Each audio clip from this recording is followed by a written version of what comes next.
explain. Because you cut out the second resolution clause, the important sentence about defunding police that the sponsor of the legislation just said was central to his, this is not a whereas clause, it's the resolution. You're changing the scope of the legislation by striking that out.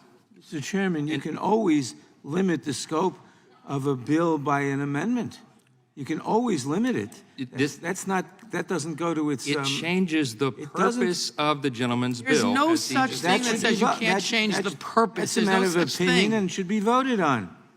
You don't get to decide what the purpose of the underlying resolution is and whether it's changed. No, sir. Mr. Chairman, since when do we have argument while the chair is making a ruling? The chair started being so absurd. Oh, wait a minute. Hold on. Wait a minute, Mr. Ranking Member. I sat under lots of absurd decisions from you. All right.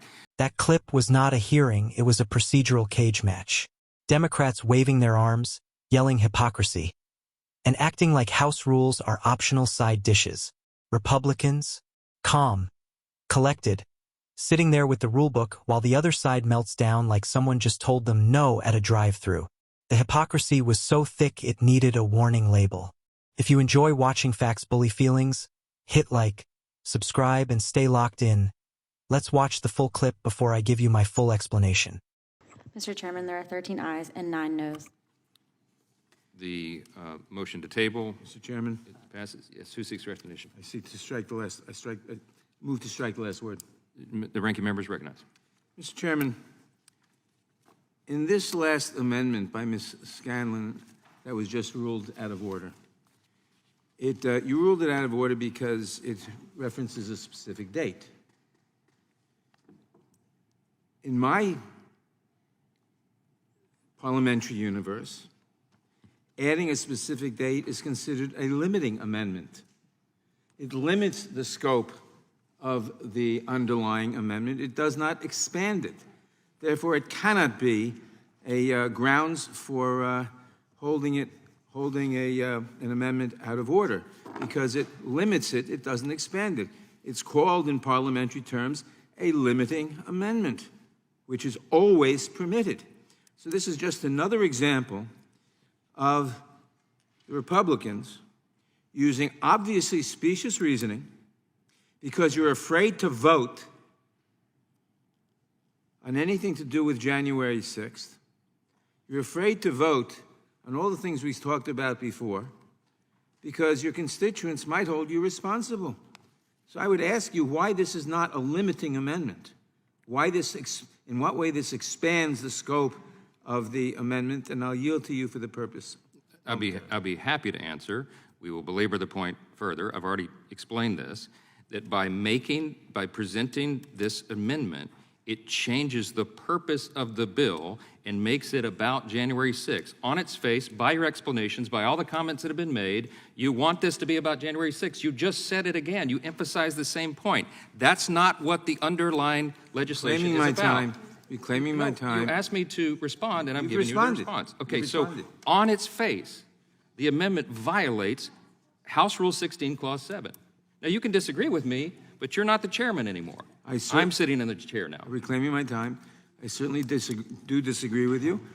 And again, I repeat that the motives of the Republicans today are shameful as seeking only to avoid voting on all these different subjects that have been raised today. I yield back. Would the gentleman yield? Would the gentleman yield? The gentleman has yielded back. Does anyone else seek recognition? Ms. Cicilline, and then I'll get to you, Ms. Johnson. I have an amendment, so I think Mr. Johnson wants to speak with respect to this, so I'm happy to defer to him. Gentleman's recognized. Thank you. The blatant hypocrisy on display throughout this hearing is mind-numbing, Mr. Chairman. It's very disappointing that the intellectual dishonesty that is on display is shockingly abusive to the process. I mean, you can't tell the American people who are looking at this that to include federal law enforcement officers in a resolution honoring the service of local and state law enforcement officers is irrelevant or non-germane or out of order in some way. The American people understand that law enforcement is law enforcement. They understand that January 6th, Capitol Hill police officers died. They understand that federal law enforcement officers over the years have died. Actually 650 have died from gunfire over the years. 650 have died from gunfire, federal law enforcement officers. Not to mention the 7 fallen officers of the U.S. Capitol Police Department, 2 of whom have passed away within the last 2 years due to the insurrection. And so we've had law enforcement officers, federal law enforcement officers, who've given their lives to protect us. They were the ultimate displays of courage. But yet this committee doesn't have the courage to vote up or down a germane amendment that simply seeks to add federal law enforcement officers to this resolution. It's simple. The American people understand it. They're not getting thrown off track by talking about crime. And by the way, the crime that you speak of is caused by your policies in opening the floodgates for more guns on the street. This is a failed experiment. More guns does not mean more safe. More guns means less safe. But yet, the response of the Republicans is always more guns. We should be, instead of a resolution to honor police today, just state and local, we should actually be using our time to make our police officers and to make the citizens of this country more safe by limiting guns, by reversing the trend that you all have started and that you continue to adhere to that makes us less safe. It's ridiculous that we would honor police officers at a time when we're making them less safe and refusing to do anything about it other than to offer prayers and to talk about how brave they are when they respond to the next mass casualty event, which could be taking place right as we speak and could be confronted by federal law enforcement officers coming to the aid of state and local officers. Every mass shooting that we have seen has involved a response by the FBI and the ATF, but yet you want to defund those 2 agencies. So we've been doing a lot of talking today. The American people see through it. If we're going to honor police, let's honor our state, local, and federal police. Moreover, let's get past these messaging bills and let's start doing what the American people want us to do, and that is pass some gun reform legislation to keep our communities safe. Democrats have been making our communities safer, voting on legislation to make our communities safer, while Republicans have been stopping the legislation either in the House or in the Senate. It's time for it to end. It's time for the killing to stop. It's time for the philosophy of more guns means more safety to go by the wayside. Less guns will make us more safe. And with that, I yield back. The gentleman yields back. The chair is going to respond to the outrageous claim that there's hypocrisy going on here. All the clutching of pearls is so far out of order. And I'm going to clarify the record here for anyone who's watching at home, high school students who are studying civics, and some on this committee who should understand the rules. The rule is, again, let me state very simply what the rule is. House Rule 16, Clause 7 says that an amendment cannot introduce material beyond the scope and purpose of the bill before us. Let me tell you why the last amendment, by way of example, was ruled out of order. I've already explained this again, but I'll give you further detail. Ms. Scanlon's amendment says on page 2, strike all that follows in the underlying bill after the resolving clause and insert the following, that Congress acknowledges the United States Capitol attack on January 6, 2021. The underlying bill says something very different. It says, be it resolved that Congress recognizes and appreciates the dedication and devotion demonstrated by the men and women of local law enforcement who keep our communities safe, and two, condemns calls to defund, disband, and dismantle or abolish the police. The reason, everybody watching at home, the reason that they're so anxious to change the language of the underlying legislation is because of the last sentence that I just read you, that last clause, because this resolution condemns calls to defund, disband, dismantle, or abolish the police. They're all on record, including the ranking member who just clutched his pearls and told me that I was out of order here. Would the gentleman he is yield? on record saying that he wanted to defund the police. I'm not going to yield. You guys have talked enough. And you've all accused us of abusing the rules. This amendment, just like the ones before it, is a blatant violation of House Rule 16, Clause 7. It is not germane because it wants to talk about January 6th, and it wants to get rid of the condemnation of the call to defund police, which was their mantra here until just recently. Would the gentleman Because now we've seen the results. Mr. Chairman, will you yield to The a chair question? does not yield. I will yield if you have an amendment. No, I'm not going to yield to a question. No. You've talked enough, Mr. Cicilline. You don't get to decide that, Mr. Chairman. You don't get to decide who talked It's my enough. time, and I'm not yielding. Okay, then I ask recognition. I'll yield back. The gentleman's recognized. Thank you. So I haven't talked enough, apparently. First of all, Mr. Chairman, this notion that the claim you just made that because you've concluded the amendment changes the purpose of the bill as a basis for ruling it not germane is just wrong. There's no such test. It's not whether or not you think it changes the purpose of the bill. God knows how we would determine what the purpose of the bill is. We thought the purpose of the bill was, in fact, to praise police, to praise local police. But now you secretly let out what the real purpose of it is. It's to claim that Democrats want to defund the police. That's not the purpose of the bill. This is for Police Week, to praise local law enforcement. And support them. It's my time. Don't try it. The jig is up. You've been exposed. We have, ladies and gentlemen, on the Democratic side, sorry, we've been laboring under the assumption that this was about praising local law enforcement. It's Because both. that's not what it's about. So I'm going to give you one more chance, Mr. Chairman, yet again to redeem yourself in these rulings and offer an amendment. Oh, the gentleman has an Oh, no, I'm happy to yield to him. Just briefly, I mean, the chairman's comments that we were, scared of that language.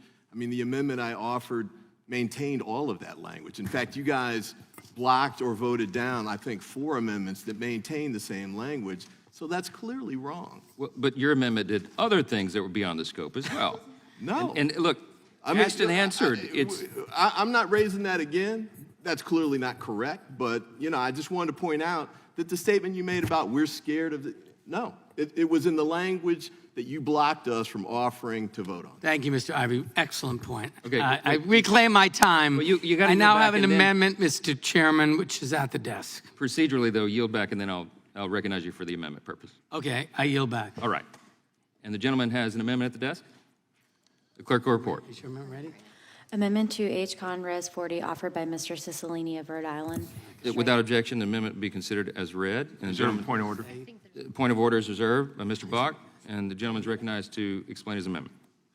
Thank you, Mr. Chairman. I think this should finally withstand this effort to have all Democratic amendments declared not germane because you've already accepted the language in the Swalwell amendment. This simply adds language that says, whereas gun violence continues to be the leading cause of line of duty deaths, 64 law enforcement officers were shot and killed while serving their communities. Gun violence continues to pose a serious threat to law enforcement, children, families in our communities. And whereas the law enforcement deaths by gun violence reflect a 21% increase over historical average of firearms-related deaths between 2010 and 2020. And just to avoid any concern, we omit reference to state police agencies and just refer to local police agencies.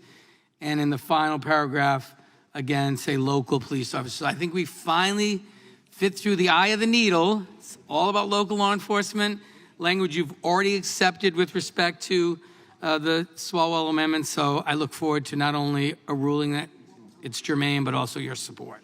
And I yield back. Mr. Gentleman Chairman, I yields insist on back. my point of order. Gentleman insists on his point of order. You're recognized. The underlying resolution, the underlying bill, is to praise police and to condemn the effort to defund the police. It is not about January 6th. It is not This is not about January 6th. It is not about strategies to address gun violence. It is about praising the police, plain and simple. I will read, if I can find underneath all these amendments. You want the underlying legislation? Yeah, thank you. I will read the resolved 2 paragraphs again. Congress recognizes and appreciates the dedication and devotion demonstrated by the men and women of local law enforcement who keep our communities safe, and condemns calls to defund, disband, dismantle, or abolish the police. That is the purpose of this, and the offered amendment is not germane. Mr. Chairman?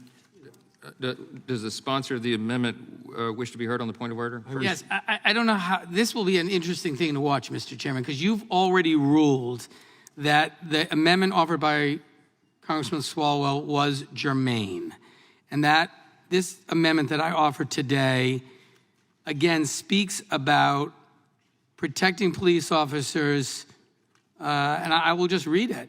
Whereas police officers face increasing danger as guns proliferate across our nation, whereas the police organizations, including the Fraternal Order of Police, the International Association of Chiefs of Police, and major city chiefs, have supported legislation to curb gun violence by expanding background checks and enacting extreme risk protections, while opposing bills that would require states to recognize all concealed carry permits from other states. Whereas despite the objections and safety concerns expressed by local police agencies, organizations, and officers, right-wing state legislatures have eliminated permit and training requirements to carry handguns in public. And whereas high-powered firearms with armor-piercing bullets pose a continued risk to police officers, you have already ruled that language that really just strengthens the underlying purpose of the resolution is in order. So I don't know how you can now determine, other than you like Eric Swalwell and you don't like me, which I hope is not the case, but I'll yield to Mr. Nadler. Certainly not. Thank you. I agree with everything that Mr. Cicilline said. I just want to tell you the hypocrisy here. We've been in contact with a former parliamentarian of the House who's been watching these proceedings on TV, and he says every single amendment was in order because striking a clause in the preamble is per se germane, neither adds nor subtracts, and police, by definition, means all police, and that includes the January 6th police, it includes anything else. So I just want to tell you that's just another confirmation of your hypocrisy. I yield back to Mr. And I yield as much time as she may consume to the gentlewoman from North Carolina. Thank you, Mr. Cicilline. Just want to remind the committee that last time we took up bills for National Police Appreciation Week, we took up the actual bills that the police asked us to take up, and we did pass them through the House. And this amendment involves the actual bills that the police would like us to take up, including all of my local law enforcement. And I just want to thank Mr. Cicilline for the second year in a row for listening to local law enforcement and bringing before this committee the things that local police actually care about.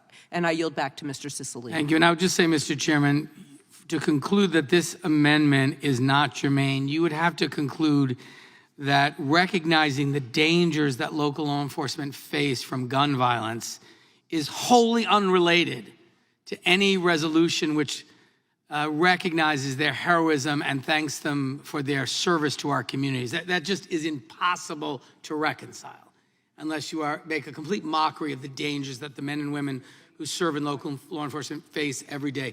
The two are completely connected. And so this one I want to watch as you rule.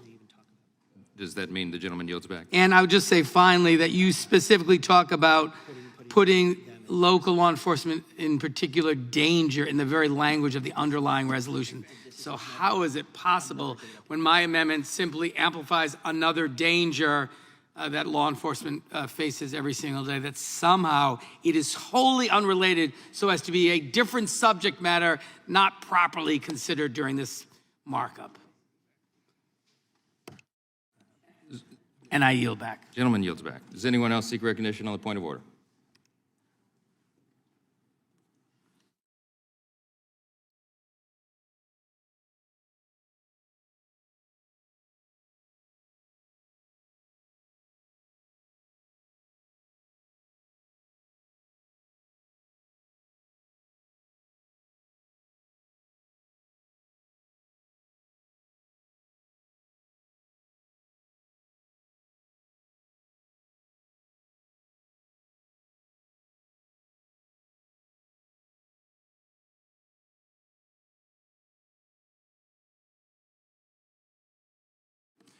Chair is prepared to rule.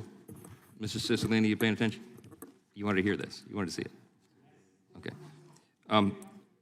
The amendment does not satisfy the subject matter and fundamental purpose test. Before you balk, wait, let me explain.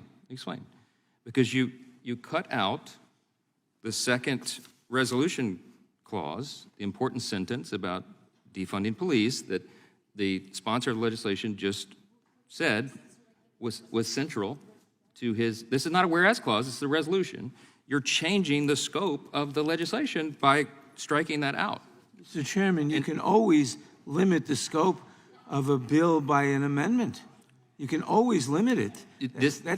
That doesn't go to its. It changes the purpose of the gentleman's bill. There's no such thing that says you can't change the purpose. That's a There's matter no of such opinion thing. and should be voted on. You don't get to decide what the purpose of the underlying resolution is and whether it's sir. changed. No, sir. Mr. Chairman, since when do we have argument while the chair is making a ruling? The chair started being so absurd. Oh, wait a minute. Hold on. Wait a minute, Mr. Ranking Member. I sat under lots of absurd decisions from you. All right. Let me read you Section 7 under House Rule 16. It's Clause 7, fundamental purpose. Another test used by the chair in determining germaneness is one in which the fundamental purpose of the bill is compared with the fundamental purpose of the amendment. See Manual Section 933. If the purpose or objective of an amendment is unrelated to that of the bill in which it is offered, the amendment may be. Let me finish. That's 8 Canon, Section 2911. The test is particularly applicable to an amendment in the nature of substitute. Okay. If the purpose, well, it gives lots of examples. All right. Let me say this. The parliamentarian who's watching on television, who is, I'm sure, a Democrat parliamentarian or would not have had Mr. Nadler's cell number, let me tell you that this does, in the view of this chair and this parliamentarian, expand or change the purpose of the bill before us. And so our interpretation of House Rule 16, Clause 7, is that it is not germane. Now, the other side is going to disagree, but that's the beauty of our system. The majority party is in the chair, makes decisions, it's appealable, it's subject to table. We've gone through that process here. This is the way this works, and always has. And there are thousands of examples of this and precedent that has been set in the Judiciary Committee and its storied history. So, Mr. Chairman, you're not recognized. So for all of the drama here, that is the ruling of the chair, and I yield back. I appeal the ruling of the chair. The ruling is appealed. Does the gentleman seek to table? Motion to table. The appeal is made, and the clerk will call the roll. Mr. Jordan? Mr. Jordan? Yes, Mr. Jordan votes yes. Mr. Issa? Mr. Buck? Yes. Mr. Buck votes yes. Mr. Gates? Mr. Johnson of Louisiana? Yes. Mr. Johnson of Louisiana votes yes. Mr. Biggs? Mr. Biggs votes yes. Mr. McClintock? Mr. Tiffany? Aye. Mr. Tiffany votes aye. Mr. Massey? Mr. Roy? Mr. Bishop? Ms. Spartz? Mr. Fitzgerald? Mr. Bentz? Mr. Klein? Mr. Klein votes aye. Mr. Gooden? Mr. Van Drew? Mr. Van Drew votes yes. Mr. Nels? Mr. Nels votes yes. Mr. Moore? Mr. Moore votes yes. Mr. Kiley? Ms. Hageman? Ms. Hageman votes yes. Mr. Moran? Ms. Lee? Mr. Hunt? Mr. Hunt votes yes. Mr. Fry? Mr. Fry votes yes. Mr. Nadler?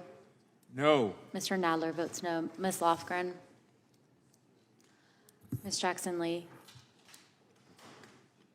Mr. Cohen? Mr. Johnson of Georgia? Mr. Johnson of Georgia votes no. Mr. Schiff? Mr. Schiff votes no. Mr. Cicilline? Mr. Cicilline votes no. Mr. Swalwell? Mr. Swalwell votes no. Mr. Liu. Ms. Jayapal. Mr. Correa. Ms. Scanlon. Mr. Neguse. Ms. McBath. No. Ms. McBath votes no. Ms. Dean. Ms. Escobar. Ms. Escobar votes no. Ms. Ross. Ms. Ross votes no. Ms. Bush. Mr. Ivy. No. Mr. Ivy votes no. Any member who hasn't been court? Any member, the gentleman from California. Mr. Issa votes yes.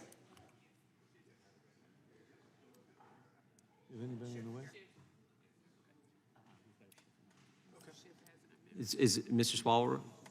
No, who are we looking for? Mr. Mr. Gooden. Mr. Gooden? Mr. Gooden votes yes. Okay, I think any member, Mr. Biggs, gentleman from Arizona? He voted. You voted? Okay. I think the clerk can report.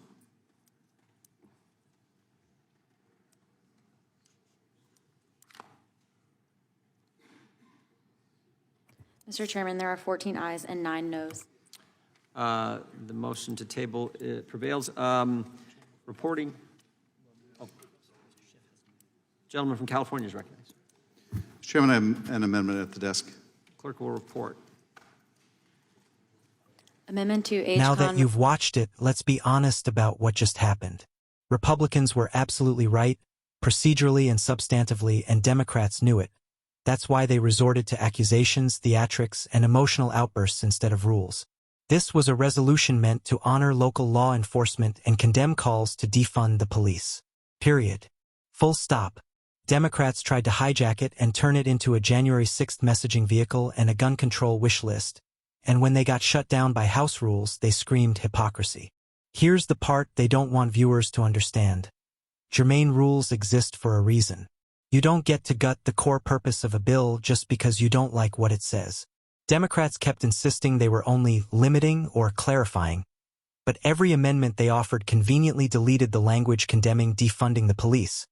The same defunding rhetoric many of them proudly supported not that long ago. That's not accidental. That's the whole point. And the irony? Democrats lecturing Republicans about courage while refusing to vote on a resolution that explicitly condemns defunding police. They claim this was about honoring officers, but the second the resolution calls out anti-police movements, suddenly it's out of bounds, unfair, and political. You can't praise police with one hand and undermine them with the other. Republicans weren't afraid to vote. Democrats were afraid of the language. The chair was clear, cited House Rule 16 Clause 7 repeatedly, explained it slowly for the cameras, and even laid it out for high school civic students watching at home. Democrats talked over him, argued while rulings were being made, and acted shocked when the majority exercised its authority. That's not abuse of process, that is the process. And when it came time to vote, the numbers didn't lie. Republicans stood united, followed precedent, and the motion carried. What viewers saw wasn't Republican hypocrisy. It was Democrat frustration at losing control of the narrative. They wanted a motion to override procedure, messaging to override rules, and political optics to override the law. It didn't work. Republicans defended law enforcement, defended the rules, and exposed just how desperate the other side has become when they don't get their way.